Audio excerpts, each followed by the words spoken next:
Mga ka-BBM na insulto itong si DOJ Secretary Jesus Crispin Boying Remulla matapos ma-interview ng tatlong vloggers itong si dating Bucor Chief General Gerald Bantag. Sa isang panayam, sinabi ni Remulla na kakasuhan niya ang tatlong vloggers, partikular si Banat Bay, Coach Oli at Busdada TV dahil sa ginawa nilang pag-interview kay General Bantag kahit kasalukuyan itong wanted at pinaghahanap ng mga otoridad sa utos na rin ng pamunuan ng Department of Justice na si Boying Remulla. Dahil dito kumambyo naman ang mga Bantag supporters at sinabi na tila napapahiya lang itong si Remulla dahil hindi nila mahuli-huli at hindi nila makita ang lokasyon ni Bantag kahit nagbigay na sila ng milyong-pisong pabuya sa makapagtuturo ng kinaroroonan ni dating Bucor Chief General Bantag. Samantala, nagkomento naman ang isang retired general at loyal supporters ni Bantag na si General Macanas at sinabi na nakahanda siyang sumuporta at magbigay ng tulong finansyal sa mga abogado ng Bantag vloggers kung sakaling matuloy ang demanda ni Remulla.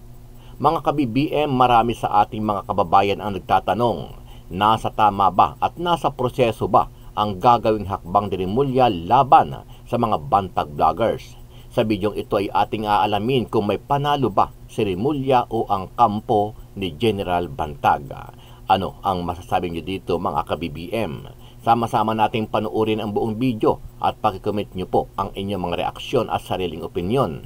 Pero bago yan, muli po ako nag-iimbita sa mga hindi pa po nakasubscribe sa ating channel na ka-BBM News PH, pakipindot po ang subscribe button at pakiclick na rin ang notification bell para lagi kayong updated sa mga bagong upload natin na legit at napapanahong balita. Maraming pong salamat. Nais naman ng Department of Justice na i-contempt ng korte ang tatlong vloggers na nag-interview sa pangunahing akusado sa pagpatay kay Lapid na si dating Bureau of Corrections Chief Gerald Bantag. Ayon kay DOJ Secretary Crispin Remulla, kawalang galang sa korte ang ginawa ng mga ito dahil wanted sa batas si Bantag. Nais impormahan ng DOJ ang korte hinggil sa ginawa ng mga vlogger para mabigyan ng karampatang aksyon. Bawal po yan.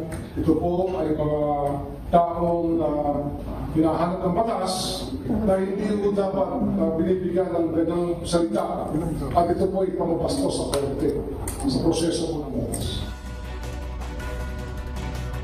Aga sa ngayon nga ay wala pa rin o hindi pa rin nahuhuli itong sinasabing ang pangunahing akusado sa pagpatay kay Percy Lapid. Subalit ayon sa DOJ ay hindi naman tumutigil ang mga otoridad upang ito ay mahanap. Sa katunayan ay handang magbigay nga ang DOJ ng pabuya kung sino man ang makapagtuturo. Hindi lamang dito kay Bantagno Aga dahil mayroon pang isang akusado rin, prime suspect, itong si dating Bucor jail officer na si Ricardo Sudweta, na kapwa ito ay may patong na sa ulo kung sino man yung makapagtuturo sa kanilang kinaroroonan hanggang sa sila ay maaresto.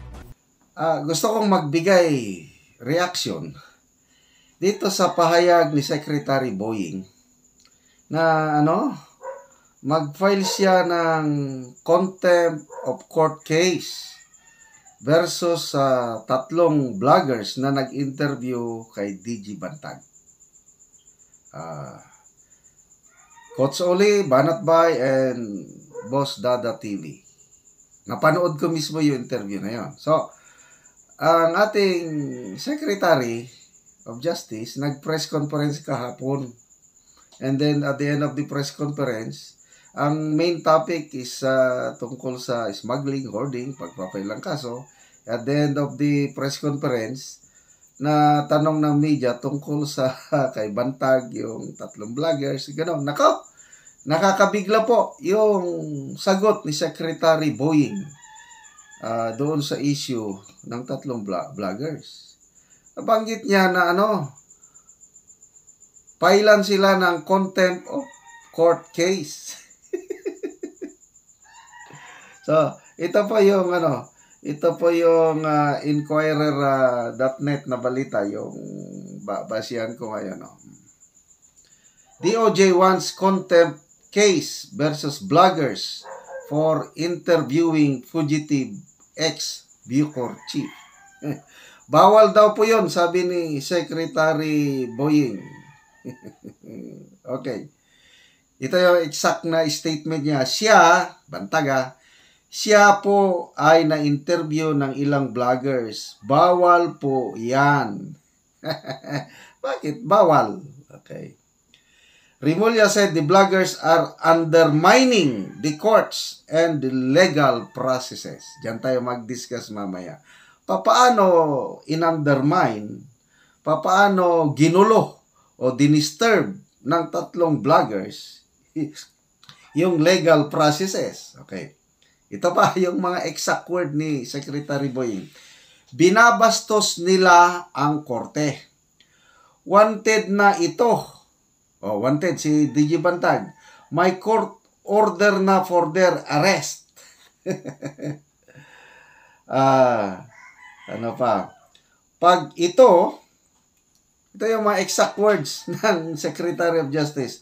Pag ito ay tinulungan mo, parang sinaway mo ang korte. Paano tinulungan? Paano tinulungan ng tatlong vloggers si DJ Bantag? ang main topic, ang questions nag-revolve doon sa mga kapalpakan ng Bucor sa administration ni General Bantag at ni Angie Bautista. Na pinanood ko yung part 1, part 2. I don't know kung may part 3. Part 1, part 2 ang napanood ko. Doon lang nag-revolve yung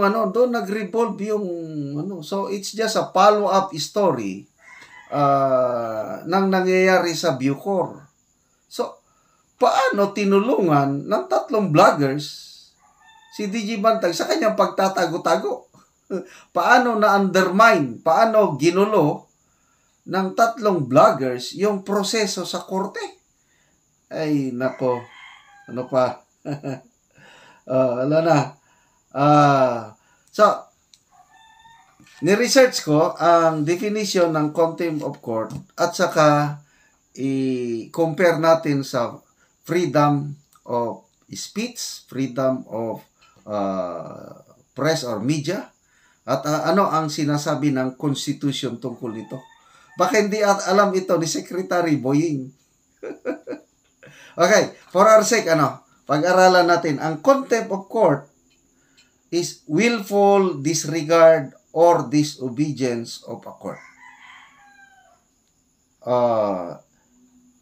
Kung itong tatlong vloggers, kung totoo na may ginawa silang contempt o pambabastos sa korte, may ginawa sila na disturbance or interference that may impede the functioning of the court.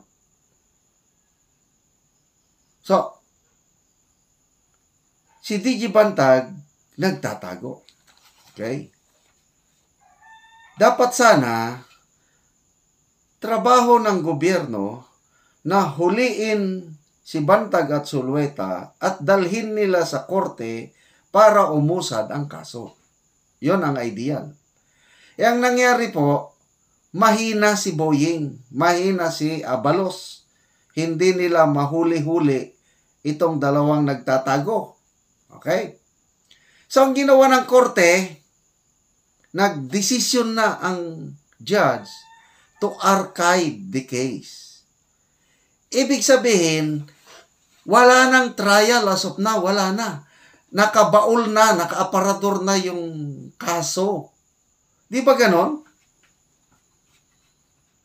Hanggat mahuli si Bantag at Zulueta at i-present sa korte, yun, balik ulit yung process ng korte.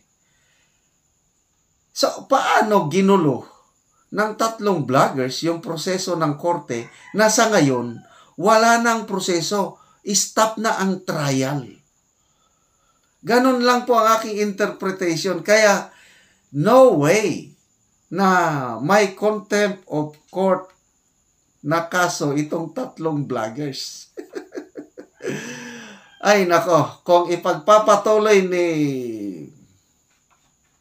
Secretary Remulyang Korte, I'm very sure, maraming abogado na mag-volunteer. Ako, I can help. Ito, I consider these three as my friends. Na-meet ko na sila personally. Noong December, I think December 9 last year, nagkaroon ng prayer rally in support kay DG Bantag sa Baguio.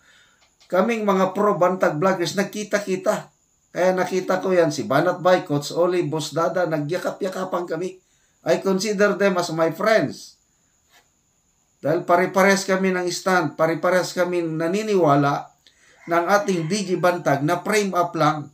And we will continue to support DG Bantag.